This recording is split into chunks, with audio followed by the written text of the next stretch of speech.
The House of Windsor, a dynasty built on tradition, duty, and the carefully curated image of a united family. But behind the palace walls, a storm was brewing, a tempest fueled by jealousy, ambition, and a sapphire tiara. This isn't just a story about royal jewels, it's a story about power, betrayal, and the lengths one prince would go to protect his wife. Imagine Kensington Palace, its opulent rooms echoing with the weight of history. Princess Catherine, the Princess of Wales, a woman admired for her grace and unwavering dedication to her royal duties, finds solace in the simple act of arranging white roses. It's a moment of quiet amidst the relentless demands of royal life, a brief respite while Prince William is away on a tour. But the tranquility is shattered by the arrival of Queen Camilla. Camilla, ever the picture of polished politeness, enters the room, her smile betraying a hidden agenda. There's an underlying tension, a practiced charm that Catherine has come to recognize as a prelude to a calculated request. And it doesn't take long for the other shoe to drop. The upcoming state dinner for the Japanese delegation becomes the focal point, and Camilla's desire for Catherine's George VI sapphire tiara takes center stage.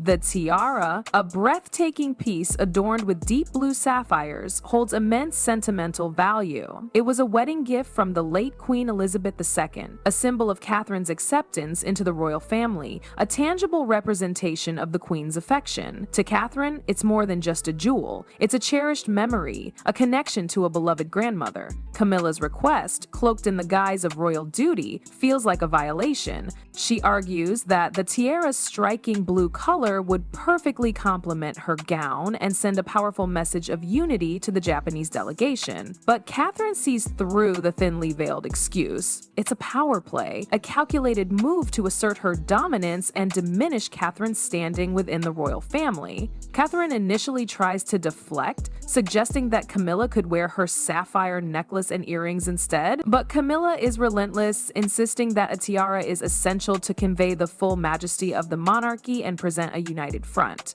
The words "united family front" hang in the air, a veiled command that leaves Catherine with little room to maneuver. Torn between her loyalty to the crown and her personal attachment to the tiara, Catherine hesitates. She remembers the late Queen's words spoken with warmth and affection. "These sapphires suit you, my dear. They reflect your beauty and kindness." The thought of Camilla wearing the tiara, even for one night, feels like a betrayal of that trust, a tarnishing of the Queen's legacy. But Camilla presses on, invoking the late Queen's name and reminding Catherine that the jewels ultimately belong to the crown, not to any one individual. It's a masterclass in manipulation, a calculated appeal to Catherine's sense of duty and her desire to maintain harmony within the royal family. Faced with mounting pressure and the threat of causing a rift, Catherine reluctantly agrees. Camilla departs, her victory concealed beneath a veneer of gratitude. But as the door closes behind her, Catherine's carefully constructed composure crumbles. The weight of the situation crashes down on her, and she's left feeling violated and powerless. Duty has won the day, but at a great personal cost.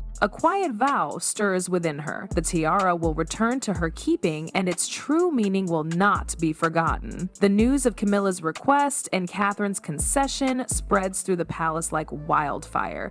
Whispers fill the corridors, transforming the blue drawing room into the epicenter of gossip and speculation. Some claim Catherine resisted fiercely, while others insist she surrendered gracefully, but the underlying truth remains. The tiara is leaving her possession. In her private rooms, Catherine sought refuge in routine, attempting to lose herself in the endless stream of royal correspondence. But her thoughts kept drifting back to the tiara, now resting in its velvet case, waiting to be handed over. The weight of its absence pressed down on her. Then Lady Susan, ever the discreet and loyal confidant, entered with a leather fold. "Your Royal Highness," she began softly, "I have reviewed the tiara's insurance documentation. If you wish to reconsider, there may be requirements that could offer you an honorable way forward." A flicker of hope ignited within Catherine. "What kind of requirements?" "Security clearance of 48 hours, Lady Susan explained. "Environmental conditions during transport, and most crucial of all, written approval from Prince William for any transfer of personal wedding gifts." For the first time since her reluctant agreement, Catherine felt a glimmer of relief.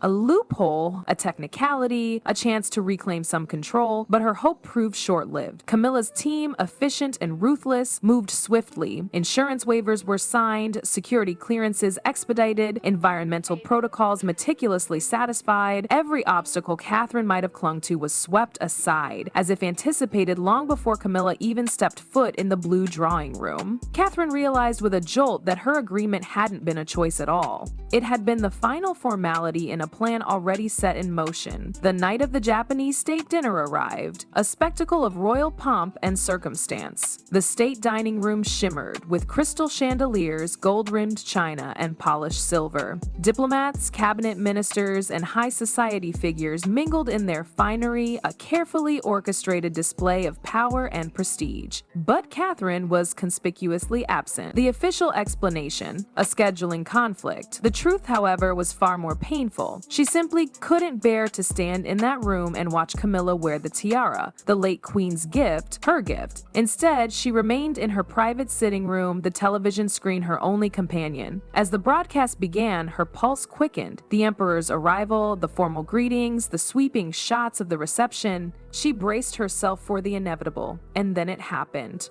Camilla stepped into the frame, bathed in the glow of the chandeliers. The sapphire tiara blazed at her brow, its blue stones catching the light with every camera flash. It was breathtaking, everything Camilla had intended it to be. Commentators immediately praised the choice, hailing it as magnificent, the perfect complement to her navy gown. Catherine leaned forward, her breath catching in her throat. Then she heard it. The commentator, speaking with unwavering authority, attributed the tiara to the late Queen Mother. The air struck like a physical blow. Not only had her wedding gift been claimed visually, but now, before the eyes of the world, its true story was being rewritten. By dawn, every newspaper in Britain, and likely many abroad, would carry the same mistake, perpetuating the false attribution until it became accepted fact. Something sacred had been stolen from her. Not just the tiara itself, but the truth of its meaning. Still, she couldn't look away. On screen, the cameras lingered on the sapphires, capturing their brilliance as Camilla turned, smiled, and charmed dignitaries. What tale was Camilla spinning? Catherine wondered bitterly. Surely not the real one. Surely not the story of Elizabeth's gift given in trust. Lady Susan entered softly, placing a tray of tea on the table. The cameras adore the sapphires, she said gently, her words meant as comfort. Catherine simply nodded, unable to find her voice. On screen, Camilla raised her glass for the formal toast. The sapphires caught the light with cruel brilliance. To the world, they symbolized majesty. To Catherine, they burned with memory. Elizabeth's hands resting tenderly upon her head, whispering words of blessing. Yes, the tiara would eventually return, but it would never feel wholly hers again. That night, something had been broken in Catherine, but this, she sensed, was nothing compared to what Prince William would do. Prince William's return from his trip had been slowed by brutal weather. His helicopter was forced to divert to Yorkshire, turning what should have been a stress-free journey into an overnight delay. By the time he finally reached Kensington Palace, exhaustion weighed heavily on him. Yet, even through his fatigue, the thought of seeing Catherine after 3 days apart lifted him. He went straight to her study, expecting the warmth of their usual reunion, but instead he was met with something else. He found her seated at her desk, surrounded by papers and correspondence. To anyone else, she might have looked perfectly composed, but William knew better. After 14 years of marriage, he had learned to read the truth in the small things. The tense grip on her pen, the rigid line of her shoulders, and the faint tightness around her eyes. These were Catherine's tells, the signs she was holding back. Emotions too heavy to voice. "Darling, I missed you," he murmured, bending to kiss her forehead before settling into the chair beside her. "How was the Japanese state dinner? I caught some coverage, though the connection was dreadful." Her pen froze mid-sentence. The silence stretched, a fraction too long. "It went very well from what I understand," she said carefully. "Very diplomatic, very successful." William frowned. Normally, she recounted such evenings in vivid detail, eager to share her impressions. The neutrality of her reply made his stomach tighten. "You didn't attend? I thought it was in your calendar."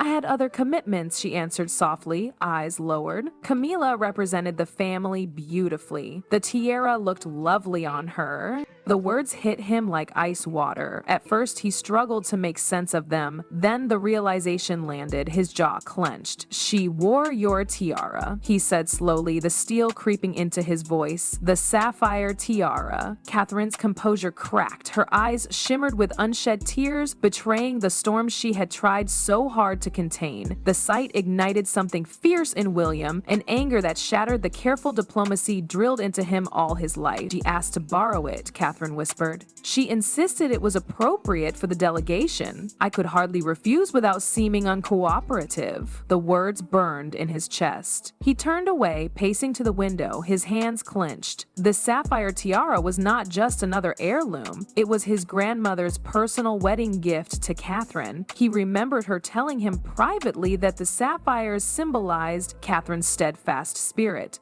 her constancy in joining the family. To see them paraded as a diplomatic prop felt like an insult to her memory. "She asked you to give her your wedding present," he bit out, "and used it to parade in front of foreign dignitaries." "She framed it as duty," Catherine replied, her voice heavy with apology. "She said the late queen would have wanted treasures like that to be worn for state occasions, that the jewels belonged to the crown, not the individual." William turned sharply. "That is manipulation, nothing less." His voice shook with controlled fury. "Where is it now?" "Still with Camilla's staff," Catherine admitted quietly. "They mentioned official portraits before its return." That casual extension of the loan twisted the knife further. To William, it was no longer a matter of jewelry. It was an assault on loyalty, on memory, on the sanctity of a gift that had bound Catherine to his grandmother's trust. The rest of the afternoon, William made discreet inquiries, calling on the quiet network of staff who had served his family loyally for decades, and what he uncovered did not soothe him. It hardened him. The most unsettling testimony came from Patricia Hartwell, the senior dresser.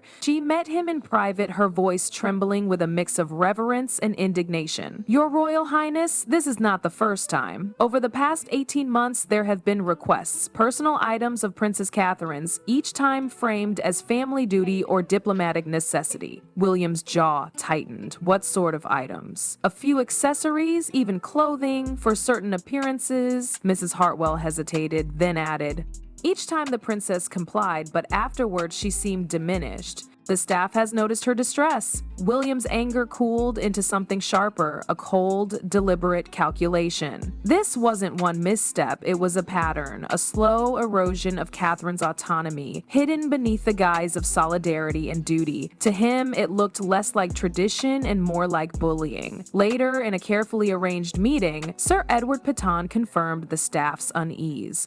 "Department heads are increasingly concerned about the precedent being set," he confided. "The line between personal gifts and crown property is foundational. If it blurs, it undermines centuries of protocol." "Has anyone confronted the Queen directly?" William pressed, his voice edged with quiet fury. Sir Edward's reply was cautious. There had been efforts through the proper channels, he admitted, but nothing had shifted the pattern. The household had reached its limit. Their loyalty to Catherine was clear, but their positions left them powerless to defend her. That responsibility now rested squarely on William. That evening, he placed a private call to his father, hoping, almost against reason, that the king might intervene. Instead, the conversation left him more disheartened than ever. Charles dismissed his concerns with weary detachment, insisting Camilla was only fulfilling her role with dignity. "Jewels," Charles remarked, "were meant to be worn, not locked away." William's patience fractured. That tiara was Granny's wedding gift to Catherine, he argued. It was not meant to be paraded as a stage prop before foreign dignitaries. But Charles brushed him off. "William, you're being dramatic. Family members have always shared jewelry. It is tradition." The call ended unresolved, leaving William with that familiar ache of disappointment his father always seemed to summon. If Charles would not protect Catherine, then he would. Back in their apartments, he found her attempting to read, her gaze drifting from the page. He sat beside her, taking her hands. "I spoke with father." Alarm flickered in her eyes, and she urged him not to quarrel with his family. "The tiara would be returned," she whispered. "Let it go." But William's grip tightened. This was no longer about a tiara. It was about her dignity, her place, and her worth. Granny had given her that gift out of love and trust, a symbol that she belonged. To see it misused was to see that memory trampled. Catherine's composure broke, tears spilling as he held her close, rage and tenderness mingling in his chest. Tomorrow, he vowed, he would confront Camilla himself.